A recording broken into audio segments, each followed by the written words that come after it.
মনীষা পাঁচপুরে সবাইকে স্বাগত। আজকে এখন বের হচ্ছি বেনারসের জাস্ট সাইট সিনে। সাইট সিন না তো জানি না, আশেপাশে কিছু মন্দির আছে, যতটুকু দেখতে পারি কয়েকটা মন্দিরে দেখবো, সবগুলো দেখা পসিবল না কারণ আমার শরীরের কন্ডিশন ভালো না। যতটুকু দেখতে পারি দেখা যাক। গাড়ি আগে থেকে বলা ছিল, গাড়িতে উঠলাম। আমাদের প্রথম ডেস্টিনেশন দুর্গা মন্দির। চলুন দেখে নিই এই দুর্গা মন্দিরের ভেতরে।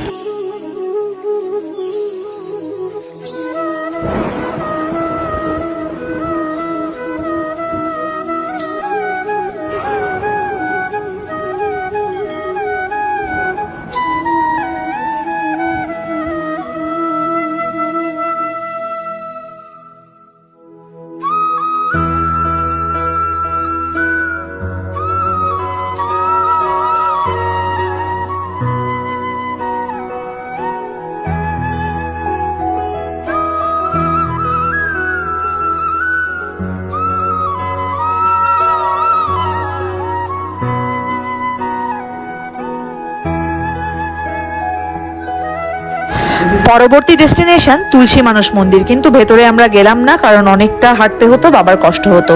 আর তারপর চলে গেলাম আমরা ত্রিদেব মন্দিরে। ত্রিদেব মন্দিরের ভেতরটাও খুবই সুন্দর এবং সুসজ্জিত। দেখে নিন মন্দিরের ভেতরটা।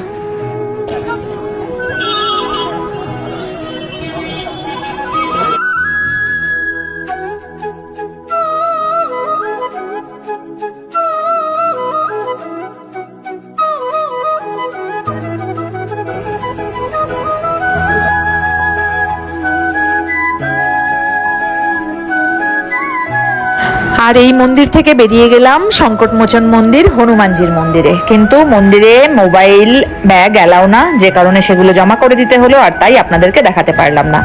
আর তারপর গাড়ি নিলাম, নিয়ে বের হলাম লস্যি খাওয়ার উদ্দেশ্যে। বেনারস এসেছি আর লস্যি খাবো না, এটা কি কখনো হয়? তো রামনগর ফোর্টে যাওয়ার রাস্তাতেই একদম তার কাছেই পড়লো এই শিবপ্রসাদ লস্যি। আগেও আমরা সেদিন লস্যি খেলাম, কিন্তু আমার কাছে এই লস্যিটা সব থেকে ভালো লেগেছে। এবং এই লস্যির নাম অনেকেই পাবেন সব জায়গায়, দেখতেই পাচ্ছেন মানুষের ভিড়। আর লস্যির টেস্ট সেটা অসাধারণ। গরমে লস্যি খেয়ে পেট ঠান্ডা করে রওনা হলাম রামনগর ফোর্টের উদ্দেশ্যে। রামনগর ফোর্ট এই যে দেখা যাচ্ছে, বেশ ভালোই জ্যাম ছিল এই জায়গাটাতে। তারপর গেলাম টিকিট কাউন্টারে, 75 টাকা করে টিকিট, আর বিদেশিদের জন্য 200 টাকা করে নিয়ে টিকিটটা কেটে ঢুকলাম ফোর্টের ভেতরে। ফোর্টের ভেতরে কিছু কিছু জায়গাতে ক্যামেরা অ্যালাউ ছিল না, তারপরেও যেসব জায়গাতে ভিডিও করা অ্যালাউ ছিল সেই সব জায়গার ভিডিওগুলোই তুলে ধরেছি আমার এই ভিডিওতে। তাহলে দেখে নিন রামনগর ফোর্টের ভেতরের দৃশ্য।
ফোর্টের ভেতর ঘোরার পরে এবার আমরা চলে গেলাম আবার হোটেলে, কারণ বাবার শরীরটা ভালো না। অলরেডি বাবা ফোর্টের ভেতরেও ঢোকেনি, শুধু আমি আর মা ভেতরটা ঘুরে নিলাম, দেখে নিলাম।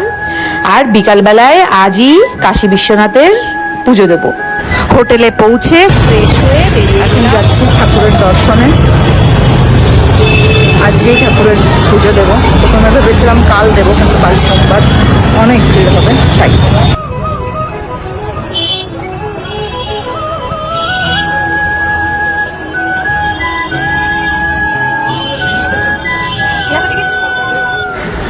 কাশী বিশ্বনাথ মন্দিরের 4 নম্বর গেটের একদম 1 মিনিটের দূরত্বেই রয়েছে এই স্পেশাল দর্শনের কাউন্টার। এখান থেকে স্পেশাল দর্শনের টিকিট করে নেওয়া যাবে। বাবা হুইল চেয়ারে ছিল, তো বাবার হুইল চেয়ারের সাথে মা অলরেডি হুইল চেয়ারের যে একজন অ্যাটেন্ডার থাকে তার সাথেই অ্যাড থাকে।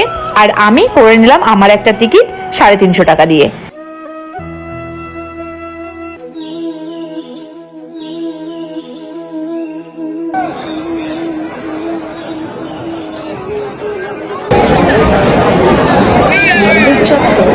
এতই পরিষ্কার যেটা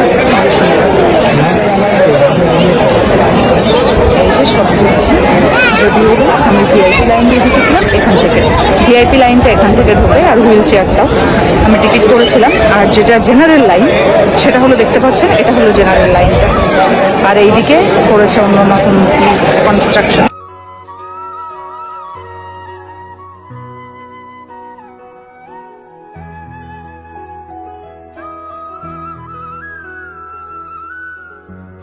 ওই গঙ্গা থেকে স্নান করে উঠে প্রথম পুজো দিয়েছিল।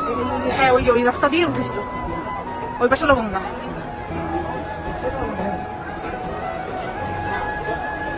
আমাদের মন্দিরের ভেতরের দর্শনটা এত ভালো হয়েছিল যে মনটায় এক আলাদা তৃপ্তি ছিল।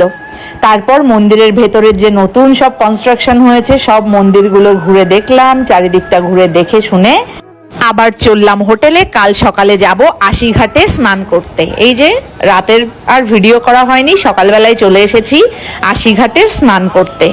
তো এখানে আশিঘাটে স্নানের ভালোই ব্যবস্থা আছে, পাশে একটা ওয়াশরুম মতন করা আছে, ওয়াশরুম নয় আসলে এই যে রুমটা করা আছে যেখানে মেয়েরা ড্রেস চেঞ্জ করতে পারে, ওটাই হলো আমার সবচেয়ে বেশি হেডেক ছিল।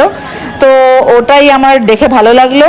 তো প্রথমে বাবা মা স্নান করে নিয়েছে, তারপর আমি স্নান করে নিয়েছি। স্নান করে আবার আমরা ফেরত এলাম হোটেলে, ফ্রেশ ট্রেশ হয়ে বেরিয়ে পড়লাম আজকে গয়ার উদ্দেশ্যে। মোটামুটি একটা লং ট্যুর, 2 দিন আমাদের বেনারস থাকা হয়ে গেল। 3 দিনের দিনই এই চলে যাচ্ছি আজ গয়াতে। কাল পরশু থাকবো গয়া, আর তারপর যাব আবার বাড়ি রিটার্ন। আজকের ভিডিও এখানেই শেষ করছি। ভিডিওটি ভালো লাগলে অবশ্যই লাইক, কমেন্ট অ্যান্ড শেয়ার করবেন। সাবস্ক্রাইব করে রাখবেন আমার ইউটিউব চ্যানেলকে, ফলো করে রাখবেন আমার ফেসবুক পেজ মনীষার পাঁচফোড়নকে। সবাই ভালো থাকবেন, সুস্থ থাকবেন। নমস্কার।